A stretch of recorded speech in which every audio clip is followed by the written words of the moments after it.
It's time to wake up.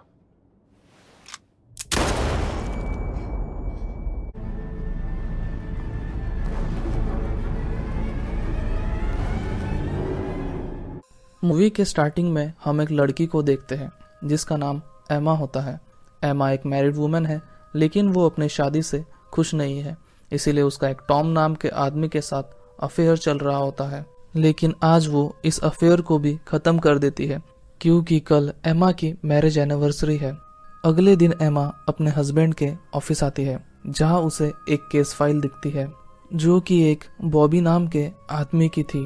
Bobby ने एमा पर 10 साल पहले जानलेवा हमला किया था जिसमें एमा को बहुत सारी इंजरीज आई थी और ये केस एमा के हस्बैंड को मिला था जो कि एक बहुत बड़ा लॉयर है और एमा के हस्बैंड ने ही बॉबी को जेल में डलवाया था।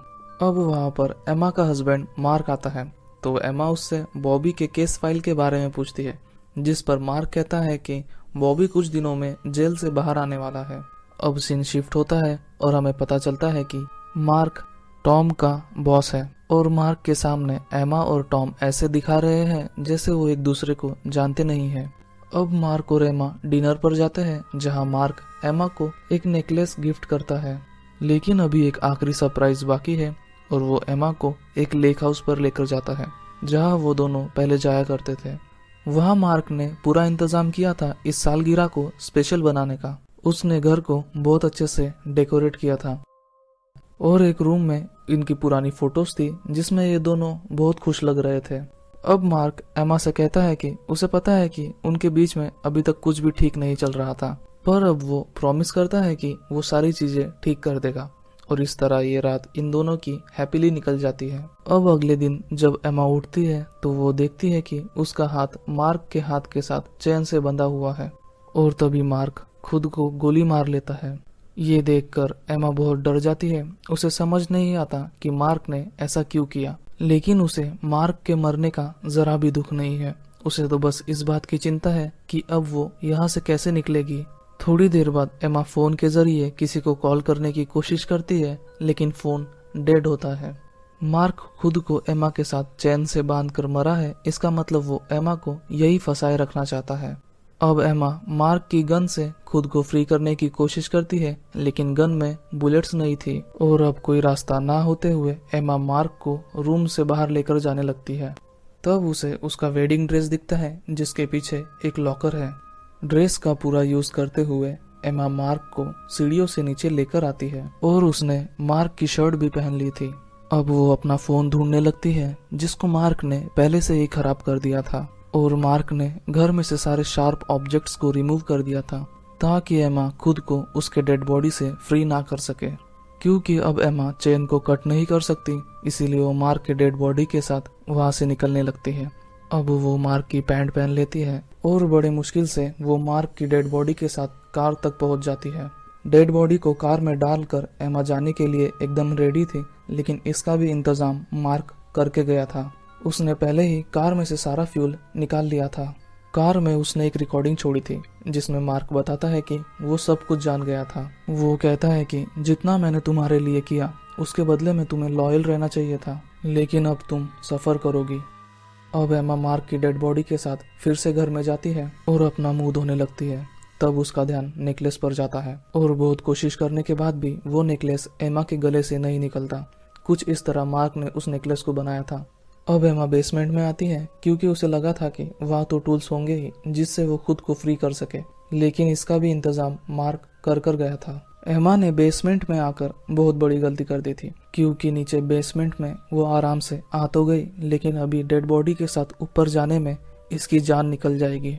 लेकिन बहुत मुश्किलों के बाद एमा मार्क के डेड बॉडी के साथ ऊपर आ जाती है। अब एमा फोटोज वाले रूम में जाती है जहाँ उसे खुद की और टॉम की बहुत सारी फोटोज दिखती है और साथ ही में बॉबी की एक बहुत बड़ी फोटो होती है।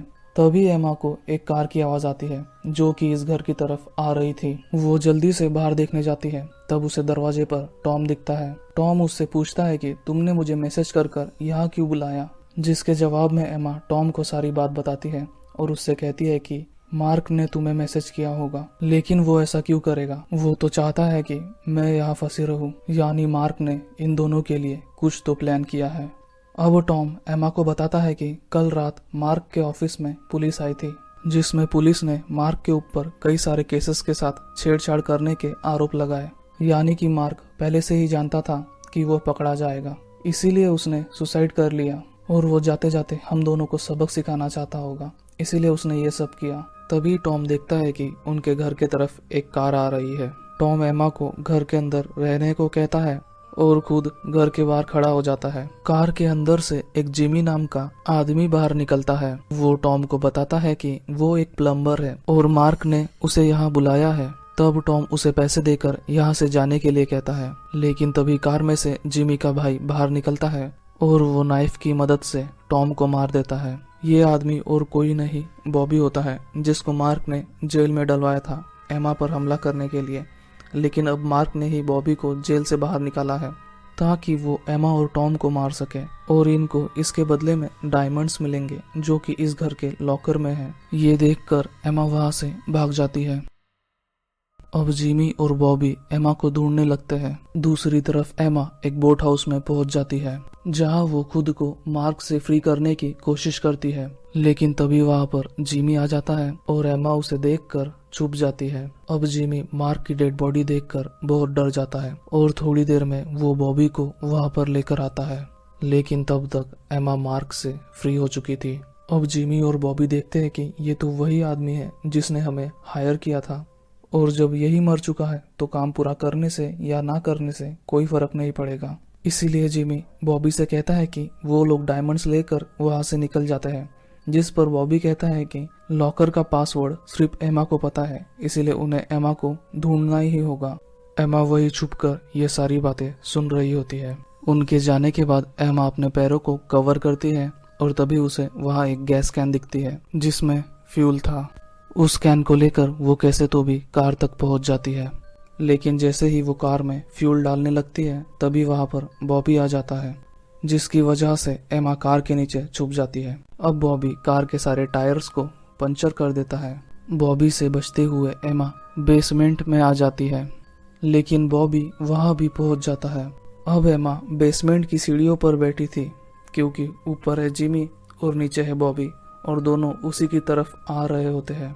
वो दोनों उस तक पहुंच ही गए थे कि तभी कार का अलार्म बजने लगता है और वो दोनों कार को देखने चले जाते हैं। ये अलार्म एमा ने ही बजाया था, क्योंकि कार की कीज उसी के पास है। लेकिन अब बॉबी और जिमी ये बात समझ जाते हैं कि एमा घर के अंदर है। अब वो दोनों घर के अंदर जाते हैं और वो देखते हैं कि टॉम के जूते गायब है, और वो समझ जाते हैं कि एमा भागने की तैयारी में है। वो दोनों अलग होकर एमा को ढूंढने लगते हैं। तभी एमा बॉबी पर हमला करके उसे नीचे गिरा देती है, जिसके बाद वो जिमी को एक कमरे में बंद कर देती है और जल्दी से टॉम के कार में पहुंच जाती है। तभी वहां पर बॉबी आ जाता है, लेकिन तब तक एमा ने टॉम के मोबाइल से पुलिस को कॉल कर दिया था। इससे पहले एमा पुलिस को कुछ बता पाती, बॉबी फोन को तोड़ देता है। अब सीन शिफ्ट होता है और हमें दिखाया जाता है कि बॉबी ने एमा को फिर से मार्क के साथ चेन से बांध दिया है और वो लॉकर को एमा के पास लेकर आ रहा होता है। अब बॉबी एमा से लॉकर का पासवर्ड पूछता है, लेकिन एमा पासवर्ड बताने से मना कर देती है, जिससे बॉबी को गुस्सा आता है और वो एमा को टॉर्चर करने लगता है। ये देखकर जिमी को एमा के ऊपर तरस आ जाता है और वो बॉबी पर गन पॉइंट कर देता है और बॉबी को एमा को टॉर्चर करने से रोक लेता है। अब जिमी एमा को फ्री करके उससे प्रॉमिस करता है कि वो डायमंड्स लेकर यहाँ से निकल जाएंगे। तब एमा उन्हें पासवर्ड बता देती है, लेकिन जब वो लोग लॉकर खोलते हैं तब उन्हें एक 100 दिखती है, जिस पर लिखा था कि जो डायमंड्स तुम ढूंढ रहे हो वो एमा के दिल के पास है, यानी कि एमा के नेकलेस में है। और मार्क ने वो नेकलेस कुछ इस तरह बनाया था कि वो नेकलेस खुल ना सके, इसीलिए उन्हें 100 दी गई थी ताकि वो एमा के गले को काट कर नेकलेस को निकाल सके। तभी बॉबी जिमी से गन छीन लेता है और एमा को शूट करता है, लेकिन गन में बुलेट्स नहीं थी, इसीलिए बॉबी एमा को अपने हाथ से मारने की कोशिश करता है। लेकिन तभी जिमी आकर बॉबी को रोकने की कोशिश करता है और इन सब के बीच में गलती से जिमी की डेथ हो जाती है। अब बॉबी गुस्से में एमा पर फिर से हमला करता है, लेकिन एमा चालाकी से बॉबी को मार्क के साथ चेन से बांध देती है। फिर वो जल्दी से आकर कार में बैठती है और वहां से भागने लगती है, लेकिन जल्दबाजी में वो कार का एक्सीडेंट कर देती है। अब एमा के पास कोई और रास्ता ना होते हुए एमा लेक के ऊपर से बॉबी से बचकर भाग रही होती है। अब बॉबी एमा को पकड़ लेता है और इनके बीच फाइट शुरू हो जाती है। इनके फाइट की वजह से वहाँ की बर्फ टूट जाती है और ये तीनों पानी में गिर जाते हैं। लेकिन अब मार्क की डेड बॉडी बॉबी को पानी के अंदर खींचने लगती है और बॉबी एमा को पानी के अंदर खींचने लगता है। लेकिन एमा बॉबी पर हमला करके पानी से बाहर आ जाती है और अब ये मूवी यही खत्म हो जाती है।